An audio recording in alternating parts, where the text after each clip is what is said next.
online purchase the future of shopping? Many people are said to not yet embrace online shopping or the use of credit cards. Now, tonight we're discussing online payments, and joining me in studio is Vivi Haldula, the founder of Lifestyle Unique Design. Good evening, Vivi, and welcome to Business Today. Good evening, thank you. Now, let's start off by talking about your business, which is Lifestyle Unique Design. What exactly do you do? Lifestyle Unique Design furniture, basically we import and sell furnitures from dining room and living room and bedroom furniture, so bed, dining tables and sofas, as well as home decor items, including carpets and wine glasses, wine decanters and such stuff. And all of this is done online? Not entirely. Okay. So we are coming to that. That's the challenge to move it online. We have a showroom in Windhoek in 25 Dr. W. Koolstrasse. That's practically just behind Namibia head offices. So we have a showroom there, and people can come touch, feel, and try out. Yes. Now, for those of us who are sitting at home right now and watching Business Today and don't understand the concept of online shopping, could you perhaps allude and just give us a bit of understanding? What exactly is online shopping? Online shopping is practically when you can purchase anything online whenever you have internet access with your mobile, iPad, computer, really from the comfort of your home or bedroom or office. You practically don't need to stand in a queue to buy something you want, be it food or clothing, or as we say, furnitures. Okay. Now, if I wanted to partake in online shopping, what exactly would I need, or what do I need to participate or to have when doing online shopping? And also, could you perhaps also allude to some of the stakeholders involved regarding online shopping in the country? Yeah, I think the most important thing, what you need first, is really the stakeholders. Yes. So you practically need the telecom companies for internet. Because you practically need an internet, you need a smartphone, then you need a computer, and then you need also the banking guys, because they issue you then sometimes with a credit card or online banking, or in Namibia we have cell phone banking, which is also magically great for online purchasing.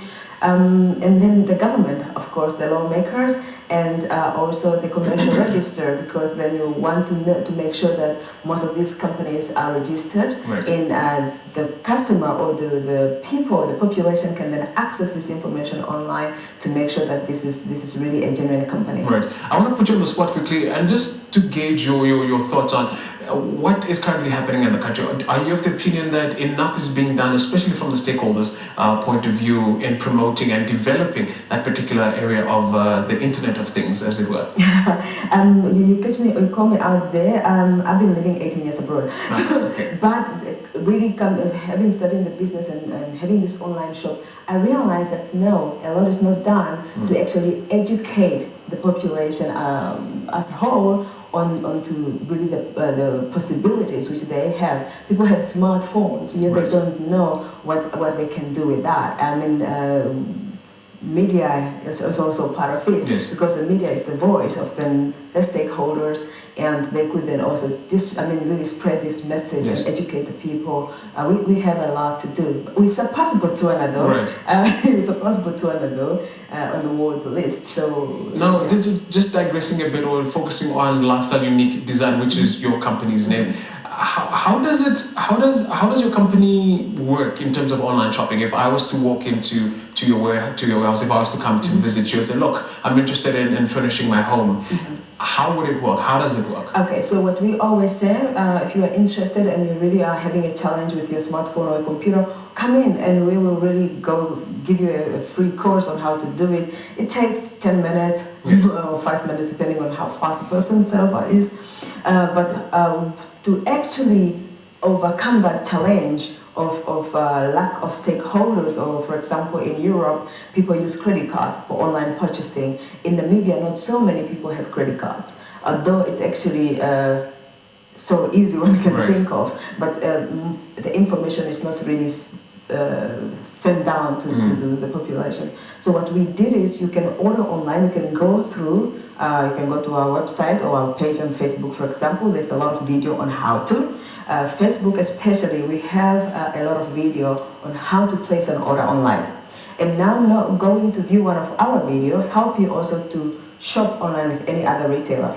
So you practically just have to go through your order, give your information, select the item you want, put it in your shopping cart, just like you are doing when you're shopping your food, and then check out. Yeah. What we don't do now when you come to method of payment, you can then select how you want to pay. So you practically print out the invoice. You can then go take that paper, log into your online business separate from our website, and pay, do the cell phone banking or any other options. Yeah. Or come to the shop and pay at the shop. There is a bit of a concern regarding risks and security regarding online payments, or just generally when it comes to one's finances. Could you perhaps talk to us about some of the advantages that you have experienced and also some of the disadvantages or challenges that you have found within your line of business?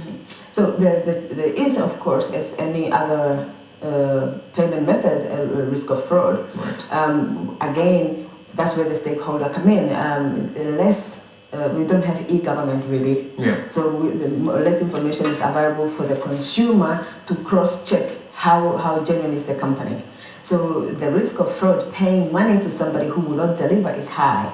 That's why we decided, okay, we are not going to have people pay upfront. They can go through the process, print the invoice, and then wait for the confirmation call or letter or however we're going to confirm that online order, and then even come to the shop and touch the goods before we deliver. Right. We have customers who put online orders and we deliver without them seeing the goods. But the risk is there that you of course, you pay, you get conned, you pay, but you don't get the goods. But since the credit card, especially in the Black community, is not available, there is no risk. Right. Because you need the credit card to do that payment online. But usually the payment process goes through the payment, let's say the bank or a credit card, a secure saver. So and so the risks are really minimized then when you have a credit card and your bank or your credit card company support the transaction, because they also then have more means to track those fraudsters. Yeah. Now we are running out of time, but before I let you go, most people in Namibia are generally, they hardly shop online. Yes, it's not. We would like to feel and touch our purchases. Mm-hmm. How do you think this is, or rather, why do you think this is the case in Namibia? Again, I think it's really because of lack of education and information. Now, for example, if you look at things like a guy walked in my showroom the other day, and we started talking about this, and we sell cosmetics and hair products. Hair products is things which everybody knows. Right. So mostly you don't necessarily need to touch and feel it if you know what you want. Things you know what you want, you can order quickly online, or herbal products, or Vaseline, or food. Right. Company like food retailers, you can order your food and they deliver to your door while you're working. Yeah. So it's practically also time saving. Yeah. So when you know something, you don't need to touch it. Yes. Apple is an apple. Of course, you have to check if it's rotten or not. But when you know it, it's really, when you make a step toward it, you will see it's more saving time than standing in the queue to withdraw money, standing in the queue to buy food, standing in the queue to pay for the food. Yeah. But just briefly, or lastly, but briefly, please, because we are out of time. What, in your opinion, do you think can be done to improve the online shopping rate in Namibia? Really, the education again. We are back to the stakeholder. We need the bank guys in. We need the government, BIPA, for example, releasing the company. We need a telecom company to reduce their exaggerated internet fees and data this and data that. So then, really, even people in a remote area can benefit, and our economy can start going up, because the queues are the killer of any economy. Right. Viva, thank you very much for your time. Unfortunately, we are out of time, and I will make it a point to get you back so that we can discuss the Internet of Things and see how the impact it has on the economy and business in general. Thank you very much for having me. Thank you. That was Viva Haidula, the founder of Lifestyle Unique Design, talking to us about the advantages of online shopping and why Namibians should consider this type of shopping. When Business Today returns, we'll discuss Afroc's Leadership Academy 2019. Stay with us.